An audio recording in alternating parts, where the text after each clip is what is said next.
దర్శకేంద్రుడు K రాఘవేంద్రరావుపై సినీ రచయితను అని చెప్పుకుంటున్న ఓ వ్యక్తి దాడి చేశాడు. ఆయనపై చేయి చేసుకునేందుకు ప్రయత్నించాడు.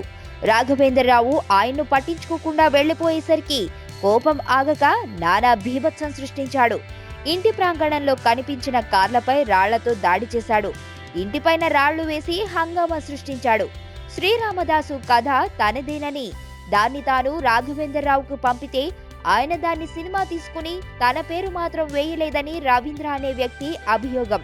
ఫిలిం నగర్ వెంచర్ 3లోని రాఘవేంద్రరావు ఇంటికి వచ్చి శ్రీరామదాసు సినిమా కథ నాదే, నన్ను గుర్తించకుండా అన్యాయం చేశావు, తీవ్రంగా నష్టపరిచావు అంటూ రాఘవేంద్రరావును దుర్భాషలాడాడు.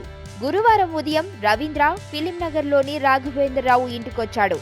ఆ సమయంలో రాఘవేంద్రరావు కారులో బయటకు వెళ్తున్నారు. రవీంద్ర కారును అడ్డుకుని తిట్ల వర్షం మొదలుపెట్టాడు. కారు డోరుపై పిడుగుద్దులు కురిపించాడు. వాచ్మ్యాన్ అడ్డుకున్న వదల్లేదు. రాఘవేంద్రరావు కారులోంచి ఎవరు నువ్వు, ఎందుకిలా చేస్తున్నావన్నారు.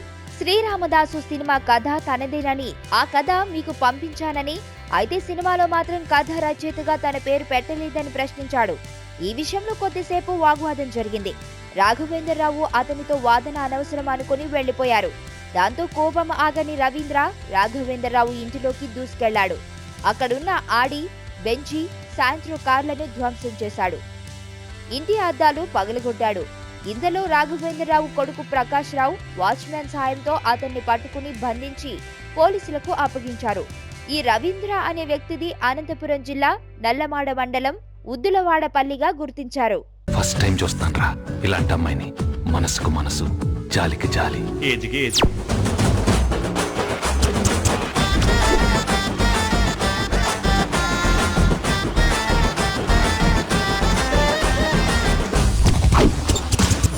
మదర్ తెరిసాయే మళ్ళీ పుట్టి పోలీస్ అయితే ఎలా ఉంటుందో అదే మా ఏసీపీ కృష్ణ. అయ్యో అయ్యో.